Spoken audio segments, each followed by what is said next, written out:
find where the limit of your comfort zone is, and then operate right below that. So the more that you operate right below that, you're still within your comfort zone, and your comfort zone is going to keep raising.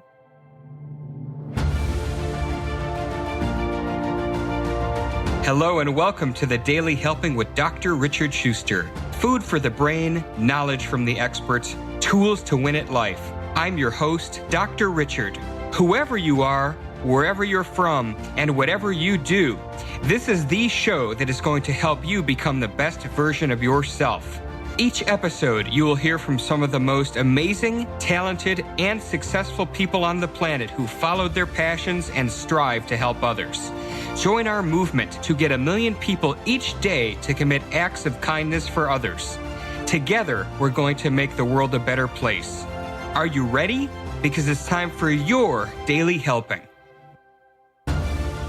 Thanks for tuning into this episode of the Daily Helping Podcast. I'm your host, Dr. Richard. We have a really awesome guest to share with you today. His name is Jeremy Segal, and he is the host of one of the top influencer podcasts in the world called Why Influence, where Jeremy interviews some of the world's most influential people to share their hidden knowledge and wisdom. And I can't wait to dive into why he's doing that.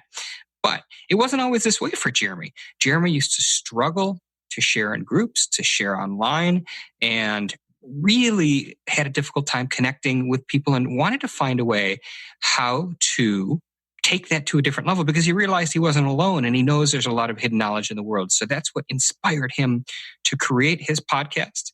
And I can't wait to have him share with you how he became an influencer and what are these important tips and strategies from some of the most influential people in the world, especially what's going on in the world right now. Jeremy, welcome to the Daily Helping. It is great to have you here. Dr. Richard, it's a pleasure. Thanks so much. And great intro. I appreciate that. Absolutely. Everything in there is right on the money. And I've been excited about this interview for a while because I know, especially in a coronavirus world, that getting one's message out there has never been more important because so many people need help. But I teased it a little bit in your intro. This wasn't always the case for you. So I'd like you to kind of walk us back before you became the influencer that you are now. Talk to us about the struggles you had and what ultimately led you to start doing what you're doing right now. Sure. I'll try to keep it quick. Interrupt me if it's taken too long. But basically, I attribute it to having to give myself permission. And there's two major times in my life that I feel like I've done that so far. I always wanted to be an entrepreneur from a young age. And I always saw a CFO position as being the skill set necessary to be an entrepreneur that I was aspiring to get to. So I chose my college degrees towards that. I got an accounting degree. I got an information systems master's to combine systems and accounting. Started out at a Big Four accounting firm, moved on to doing cloud implementation of accounting software. And then by the age of 25, I landed a CFO position at a 130 employee medical practice. So I got that. I got to the CFO position and then I was like, okay, finally I can give myself permission to be an entrepreneur. And before that, I had done tons of stuff entrepreneurial, but never went full force with it. And so after I left that position, I started a business, sold a business, started another business. And so now I've got like this base, like I've achieved this goal and I was lost for a while. It's like, okay, well now what? I'm not like a multimillionaire, but I know I can live as an entrepreneur for the rest of my life. And so backtracking a little bit, when I first met my wife, her first gift that she gave me on my birthday was a check to join Toastmasters. That's how bad I was at communicating and getting my voice out there. And it took me over 4 years to cash that check. So at the same time, 4 years after I met my wife at the time, girlfriend, I cashed the check. I joined a mastermind group at the same time, and I started getting practice sharing. And I started getting practice helping people overcome barriers that they're having in their business. And so I started seeing value in my voice. And then from there, I sort of gave myself permission to have a voice after I discovered that it mattered. And that's when I started the podcast, is to try to help inspire other people like myself who had this hidden wisdom and knowledge that nobody else had access to like start sharing that so we can raise the collective consciousness level of the human race, essentially. I love that. And there's some interesting pieces in that I want to tease out because you were an entrepreneur and you had achieved not only in the corporate world. I mean, if you're the CFO of a 130 seat company, that's a pretty big deal. But it sounds like despite your success, your struggle was really communicating in an effective way with others. Yeah, and I never did on a big level. I never called people. So when I moved out of state, I didn't call people. I rarely texted. I was not good at communicating. But in person, one-on-one, I'm great. But unless you had me in the same room as you and we could talk one-on-one, you most likely didn't get access to my wisdom, essentially. And even on Facebook, like before I started the podcast, it was 7 months prior to launching my podcast was the last comment or post that I made. And it had one comment from a friend saying, dang, this guy's still on Facebook. So it was 7 months before my podcast, I had one post that I had, and that post talked about how they haven't heard from me in forever. So like I literally went cold turkey, not sharing, to having a podcast. Okay. And so I'm excited about where we're going to go next with this, because there's a lot of people, I'm sure, listening to this who perhaps out of necessity are trying to start their own business, starting to start their own brand, trying to do something to drive some additional revenue into their household because of what's going on with coronavirus. So before we get into what the work you're actually doing on the Why Influence podcast, let's talk about some of the strategies and tips that you used to turn yourself into an influencer and to make your voice heard. Sure. Well, I've got some experience growing brands. So like my business I built and sold, I built a brand for it, had value. My current business, I have about 200,000 social followers that I've grown organically. So I've built a following, but every time I was in a picture or video, I'd edit myself out. Or we were featured in ABC Action News or a couple of news outlets, I would get a friend to be the face of the business. So I was just always intentionally behind the scenes, partially because I was introverted and didn't want to share, but also partially because I didn't care or thought that it mattered. But then I, reflected more. Like once my business is sold, I've gone through the process of having to rebuild a brand from scratch, but there's nothing that really follows through other than the life experiences that I had. So I started seeing value in having a personal brand because that's something that I can carry with me for the rest of my life. Like if I sell my business and people know that I did that, then that carries over, as opposed to me selling my business and nobody knowing it happened. And I just tell people it happened. If I meet them in person, that's a little bit less credibility. So I saw value in building a personal brand from that regard. And so I put some effort into, putting some thought into building one for myself.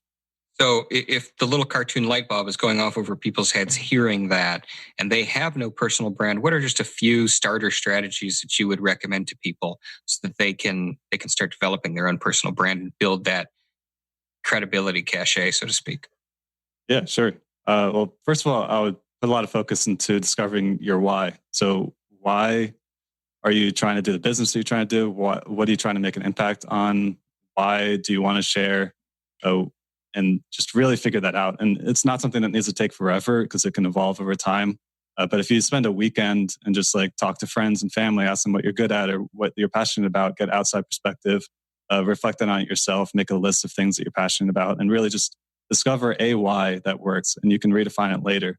And then just like have that as the core, because influencing is a lot of work, right? Like if you're creating a podcast, you can't just create one podcast and call it a day and be like, hey, I got a podcast really successful. You got to keep creating. Like you got to create another episode. You got to create another episode, and you're going to hit roadblocks that get in your way. And if you don't have a power enough why, then you're not going to overcome those, or you're not going to have the power to push through. So I think the biggest thing to focus on first is to just come up with a why that has enough passion so that you can overcome those initial barriers to maybe people backlashing about you, like, oh, well, if I start sharing, people aren't used to seeing me sharing. So, what should I do if they don't like it? So, if you don't have a power enough why, then you're just going to shut down. Like I had a guest who, David Patterson, he's from That Dude in Blue YouTube channel. He's got over 1 million subscribers, and he's got over 250,000 Instagram followers. When he first started his YouTube channel, he's reviewing cars, and he reviewed his Mustang before he sold it, posted it on his local car forum, this community that he loved. Like he went to every meet. He just like talked to everybody. He loved that community. And everybody is backlashing him. Like he got tons of hate. So he just starts this thing, is passionate about it, gets all this hate. And then luckily he talked to his dad. His dad's like, you're going to get this. If this is something that you're passionate about, I would just push through and keep going. Luckily he did. And now he's very successful at what he's doing. But if he didn't have that powerful enough why to push through that kind of barrier, then he would have never made it. That's very true. And you made me think about my days in graduate school, actually, I remember there were a number of people who were in my inbound class, my cohort, who were there because one of their parents made them go. And so, they didn't last very long because it was difficult. And so, but I love what you said, that if you don't have that foundation of purpose, it's very easy to get lost or discouraged and ultimately quit.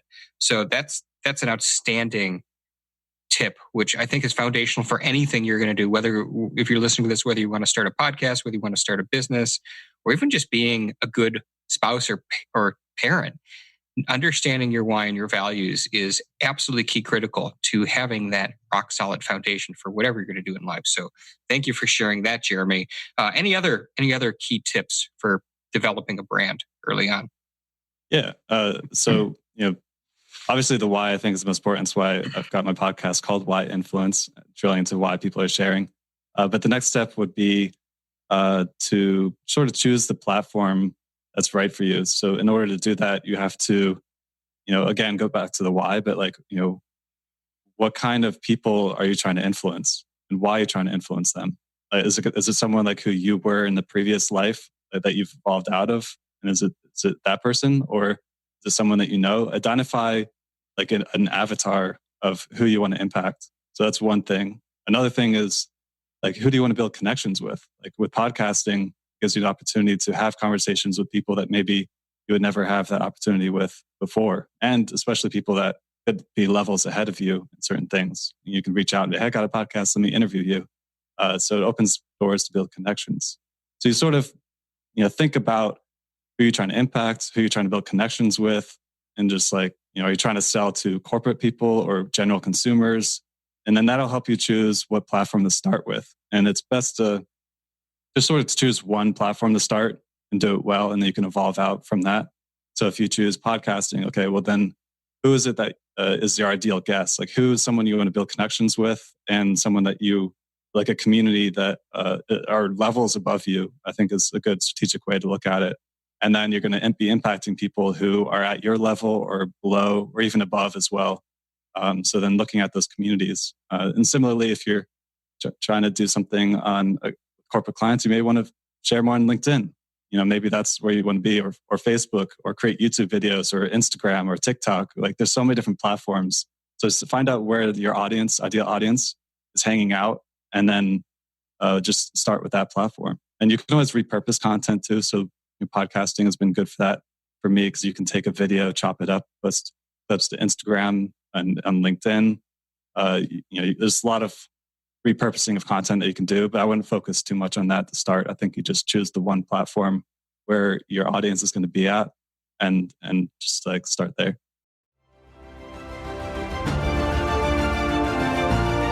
Hey guys, Dr. Richard here. For the past 7 years, I've been privileged to bring you incredible guests who are changing the world and can help you become the best version of yourself.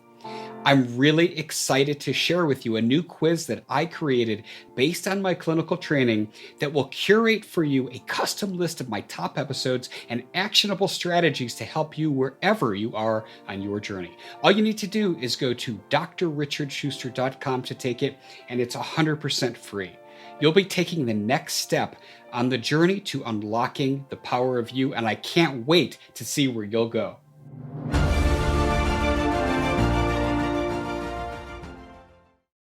Makes total sense. And so I do want to jump into the Why Influence podcast. So as we mentioned in your introduction, that you felt like you had this hidden wisdom, this hidden knowledge, and that there's a lot of people that are out there with hidden knowledge. So talk to us about, you've interviewed dozens of some of the top influencers in the world. Talk to us about some of the experiences that you've taken from that, some of the strategies you've learned from them, and maybe some of the kind of overarching themes of what the top influencers do to be successful. Yeah, sure. Well, again, like I really drill into people's whys, and it's clear that all these giant influencers and very successful people have been doing it for so long because they have that powerful why. So that's very consistent. A lot of times it's to help people shortcut things that they've experienced. So if they struggled with something when they were younger in life, took them a long time to overcome, and they feel like they could shortcut that for other people, that could be a powerful why for a lot of people.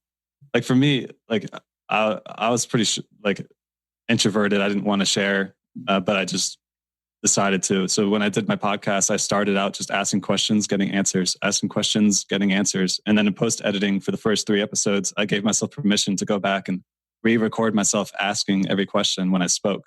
And that made it so like it ended up being a good exercise because like I got to hear how I felt like I wanted to ask questions and grow through that. But I also felt like I had high standards to live up to. I'm someone who's interacting with some of these people that do nothing but influencing and speaking for a living. I mean, Twitch streamers, I feel like, are some of the most vulnerable people because they're literally live all the time. And if they make one mistake, they got to be able to move past that. So I think that, the why is obviously really important. Consistency is huge. Frequency, especially nowadays, is big. If anything, I think that, people may argue in other ways, but I think that frequency is more important than quality or consistency with how things are right now. Like I've had a YouTuber, Joe Rady from Rady's Rides. He reviews cars as well, and I messaged with him the other day. He's recording 8 car review videos per day right now because he's worried that coronavirus might shut things down and he's not going to have the pipeline of content. But he's putting 3 car reviews videos a day to his YouTube channel. And just the quantity of content he's putting out there is just so much. And I think that's, you can get burnout from that, obviously. So I think a powerful why, again, is going to be like nobody else can do what this guy does because he's so passionate about this one thing. Like I could not do it. You couldn't do it. So I think that, again, it just all goes back to the why. Just like, find your why and then find the platform and just start sharing and just keep going. If you find a message that actually Devon Brown shared this, he's an event MC for Tony Robbins, Russell Brunson, Dean Graziosi.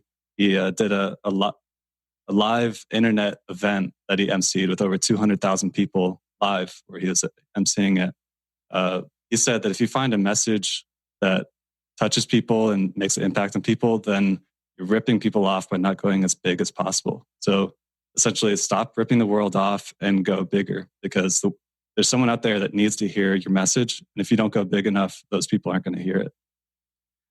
I've never quite heard it put that way, but I love that because it almost puts it as a responsibility that if you have a message that you think can really impact people, then you have an obligation to try and go as large as possible with that.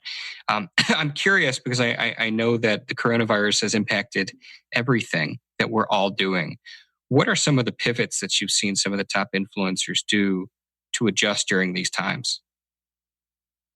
Well, obviously, having more time is giving people time to share more. So frequency has been picking up with a lot of people. I've seen a lot of influencers sharing their workspaces because a lot of them have been working from home or have some kind of setup. So I've seen some that have created several videos of their home setup or specific things that they don't normally share because it's valuable to not just people that are influencing, but people that need to have that space at home where they can just like work and be disconnected from the rest of the space. So there's a lot of frequency, probably the biggest thing. And then people, that wanted to write books have more time to write books, or if they've got a podcast and they want to create YouTube videos, they're finding that they're going to be trying to create content on other platforms or putting systems in place. You're a big systems guy, so like maybe like things have been a little bit inefficient, so people are trying to create some more efficient workflows for how they're sharing or how they're working with their video editors or audio editors. So I think that it's a lot about creating more content is probably the bigger thing. And I want to take a step back and revisit something that I think we didn't dive deep enough into. You mentioned that, this was something that was very uncomfortable for you, kind of putting yourself out there that, in front of the camera, you would have somebody else stand in as the picture. You didn't cash that check for 4 years that your wife wrote you. For somebody listening to this who either because they feel they need to or they want to create something, but they're going through a lot of what you described, that they are very self-conscious, or maybe they consider themselves to be an introvert.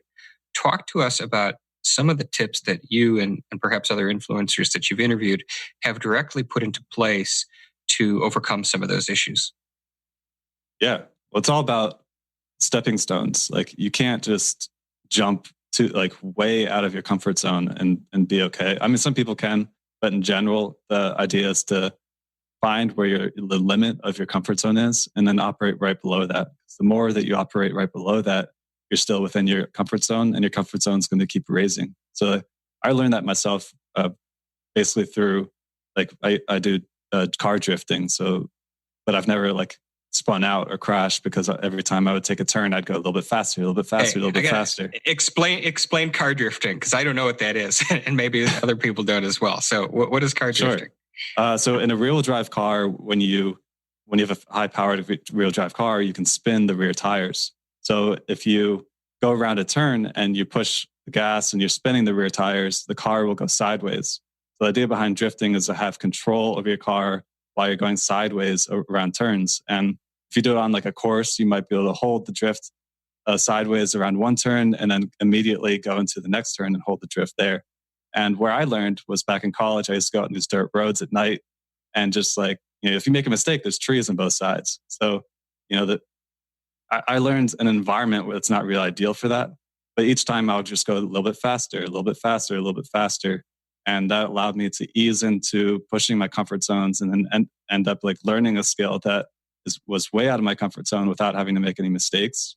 And I sort of attribute that. I use that a lot in life, just in general.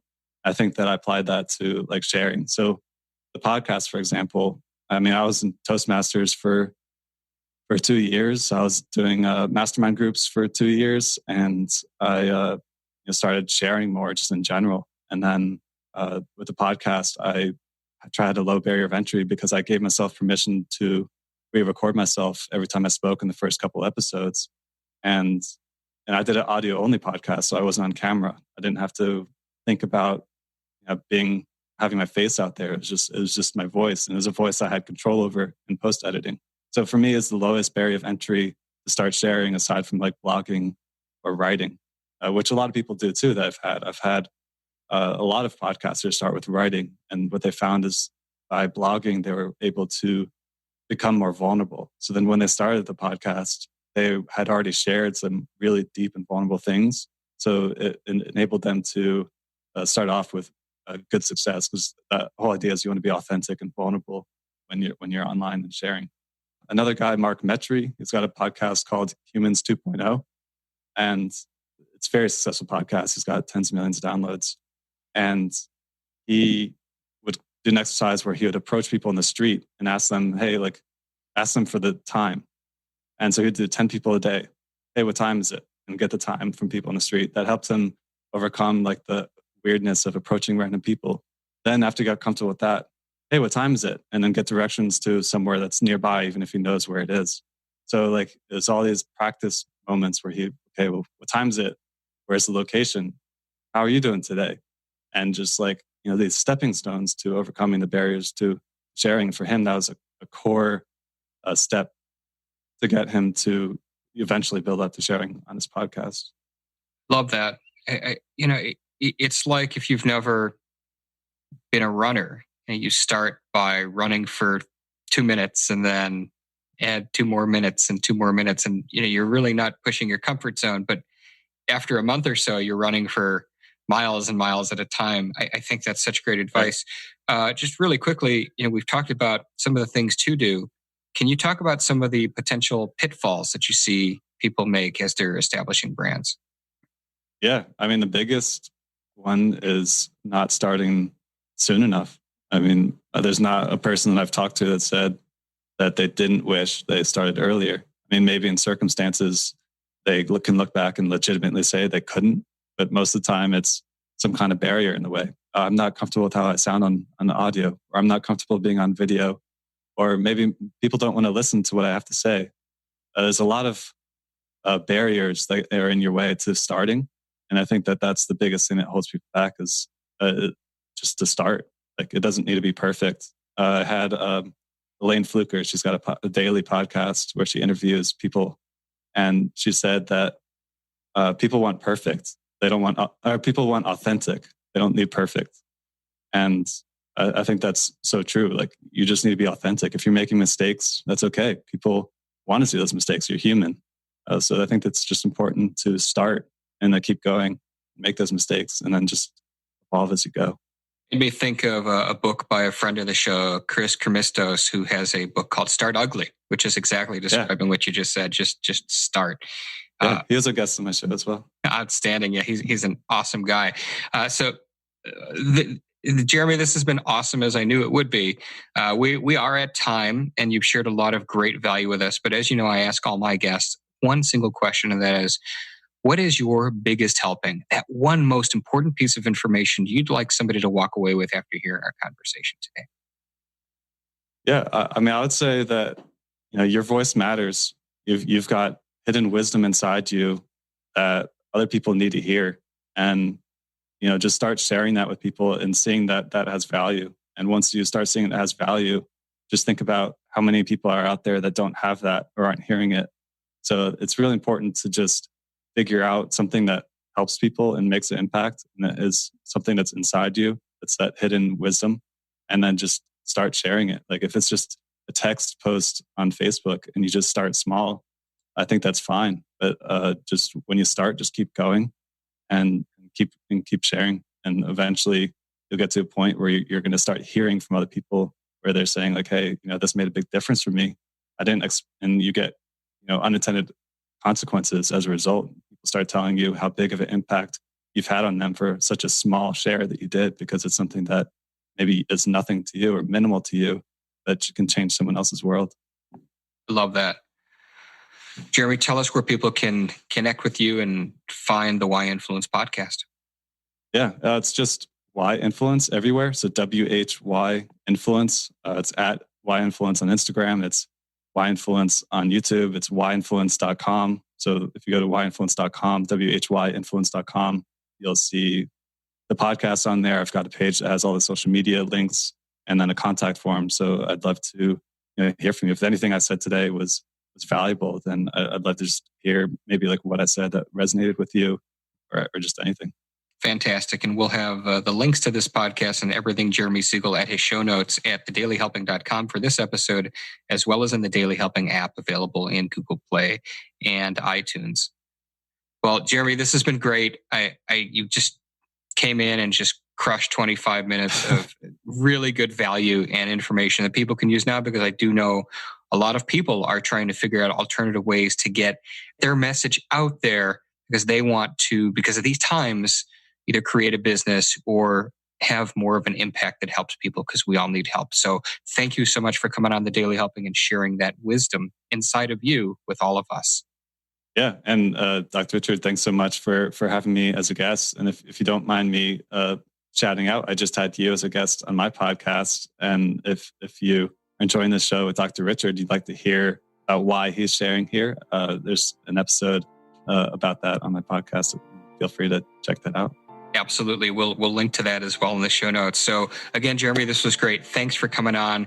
And also to everybody who chose to check this out as well and spend part of your day with us, thank you so much for listening to this episode. If you liked what you heard, go subscribe to us on Apple Podcasts and leave us a 5-star review, because that's what helps other people find the show. But most importantly, go do something nice for somebody else today. I know we're just sitting in our homes and we're sheltering, but we still have the power of connecting with somebody that we haven't talked to in a long time and letting them know how important they are to us. Do something great for somebody else today. Post in your social media feeds using the hashtag MyDailyHelping, and let everybody know how you're making that difference, because the happiest people are those that help others.